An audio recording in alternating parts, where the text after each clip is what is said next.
एक समान आवेशित समतल चादर। आज हम करने वाले हैं गाउस प्रमेय का अनुप्रयोग नंबर 2, जिसमें हम निकालेंगे एक समान आवेशित अनंत विस्तार अनंत विस्तार की समतल चादर के कारण विद्युत क्षेत्र की तीव्रता विद्युत क्षेत्र की तीव्रता। तो एक समान अनंत विस्तार की समतल चादर। तो सबसे पहले मैं आपको बता देता हूँ, एक समान विस्तार की कोई समतल चादर अगर हमने ली तो वो कुछ कैसी दिखाई देगी। मान लो ये हमारी एक समान आवेशित क्या है बेटा, एक समतल चादर है। ओके, ये हमने ले ली है एक समान आवेशित। अब ये एक समान आवेशित है, मतलब इसके ऊपर क्या है, कोई चार्ज जो है धनावेशित चार्ज जो है वो इसके ऊपर समान रूप से वितरित है। इस पर धनावेश जो है वो समान रूप से वितरित है।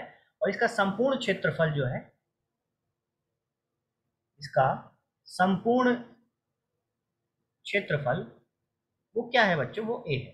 ठीक है, और हमने कहा इसका इसके ऊपर जो संपूर्ण आवेश है वो हमने मान लिया वेश है इसका, वो कितना है बेटा, क्यू। तो हमने निकाला पृष्ठीय आवेश घनत्व। क्या निकाला, एक हमने निकाला पृष्ठीय आवेश घनत्व। और पृष्ठीय आवेश घनत्व जो है उसको हम किससे शो करेंगे, सिग्मा से। इसको बोलते हैं सिग्मा। तो ये क्या हो जाएगा, पृष्ठीय आवेश घनत्व यानी एकांक क्षेत्रफल पे उपस्थित आवेश। ठीक है, तो आप इसके अंदर Q is equal to sigma into A B निकाल सकते हो। ये आपको पता लग गया होगा, एक नई शब्द राशि, नई राशि है पृष्ठीय आवेश घनत्व। ठीक है, इसका मात्रक हो जाएगा कूलाम प्रति मीटर स्क्वायर। ठीक है, चलो अब बेटा, लेकिन हमें क्या करना है, हमें निकालना है इसके अंदर गाउसियन नियम से विद्युत क्षेत्र की तीव्रता। तो गाउस नियम लगाने के लिए हमें इसको पहले क्या करना पड़ेगा, एक क्लोज पृष्ठीय आवेश में बंद करना पड़ेगा। तो क्लोज पृष्ठीय क्षेत्रफल में इसको क्लोज करने के लिए हम क्या करेंगे, इसके अंदर एक बेलन ड्रॉ कर लेंगे साहब। हमने इसके अंदर एक बेलन डाला, ये इसके अंदर एक हमारा आर त्रिज्या का एक बेलन है। आपको पता है ये आर पार निकलेगा, निकलेगा नहीं निकलेगा, देखो ऐसे। यहाँ डैश डैश क्यों दिखा रहा हूँ, क्योंकि ये इस तरीके से आपको बाहर इधर की तरफ दिखाई देगा, ऐसे दिखाई देगा। बोलो इसकी त्रिज्या कितनी है, इसकी त्रिज्या है आर। ठीक है, आर त्रिज्या की है। अब अपने पास इसमें तीन पृष्ठ आपको नजर आ रहे होंगे, तीन सतह आपको नजर आ रही होगी। पहली सतह मैंने ये वाली मान ली, और इस पहली सतह पे अगर मैंने कोई क्षेत्रफल लिया डी ए, तो उस क्षेत्रफल की और उस एरिया और उसके कारण शीट के कारण जो विद्युत क्षेत्र की दिशा है वो दोनों के किस दिशा में है बच्चा, वो दोनों एक ही दिशा में मौजूद है, वो दोनों एक ही दिशा में मौजूद है। ठीक है, इसी तरीके से हमने ले लिया प्रश्न नंबर 2, ये वक्र पृष्ठ। इसके अंदर जब ये क्षेत्रफल लिया मैंने छोटा सा, इसका जो सदिश है वो तो हमारा u मिल जाएगा, लेकिन इसके अंदर जो विद्युत क्षेत्र की दिशा है वो इसके समांतर ऐसे मिलेगी। ठीक है, ऐसे ही हमारे पास ये हमारा आ गया प्रश्न नंबर 3। इसके ऊपर जब मैंने ये क्षेत्रफल लिया तो इसके अंदर भी क्या हुआ बच्चा, इस क्षेत्रफल में और इसके अंदर दोनों की दिशाएं कैसी हो गई, समान हो गई। यानी आप ये कह सकते हो कि डी ए और विद्युत क्षेत्र की दिशा समान दिशा में मौजूद है। यहाँ पर भी हमारे पास तीन प्रश्न मौजूद है। अब हमने कहा कि साहब कुल विद्युत फ्लक्स कितना होगा। तो कुल फ्लक्स जो हमारा है डी फाइव, वो होगा d51 plus d52 plus d53। समान रूप से हमने यहाँ रखा d5 is equal to d51 पहले सतह से, तो पहले सतह का d51 क्या होगा, ई बी ए कॉस थीटा, ठीक है, ओके, प्लस दूसरे सतह के कारण भी क्या होगा, ई बी ए सेम कॉस थीटा, तीसरे सतह के कारण भी ई बी ए कॉस थीटा। इसका संपूर्ण का हमें क्या करेंगे बच्चा, समाकलन करेंगे। क्या करेंगे, समाकलन करेंगे। तो ये हमारा समाकलन 1, ये समाकलन 2, ये समाकलन नंबर 3।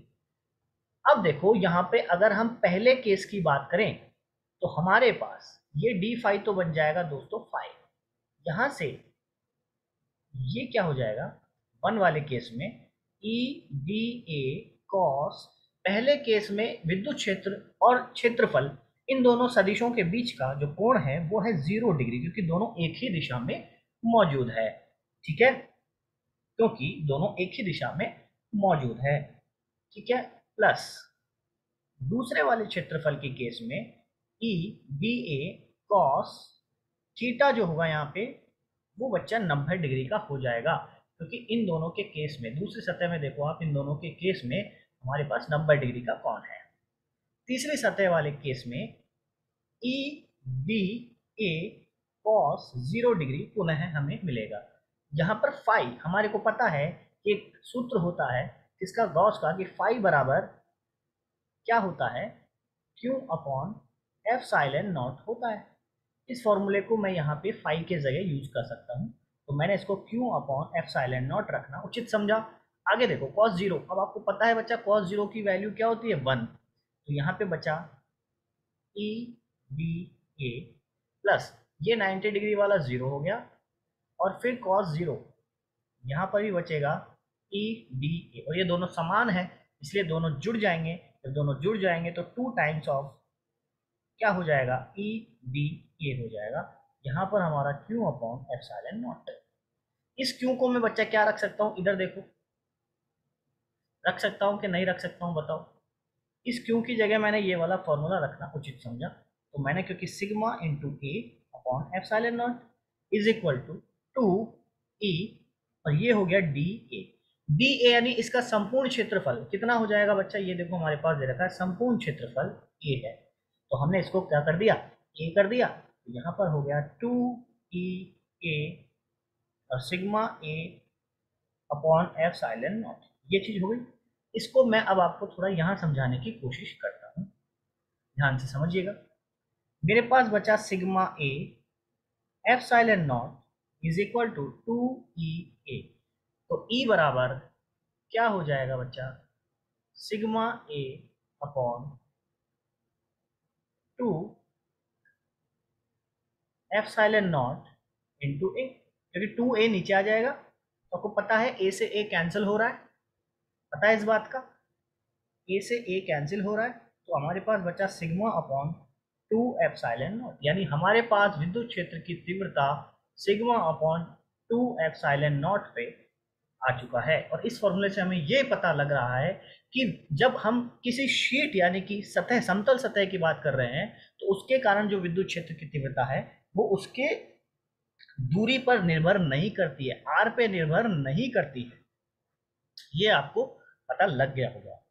और ये हमारा क्या हो गया, फॉर्मूला आ चुका है जो आपको याद रखना है। क्या रखना है बेटा, याद रखना है, और इस पे मार दो आप स्टार, ठीक है, याद रह जाएगा आपको, बोलो, ठीक है। आई होप आपको चीजें समझ में आ गई होंगी।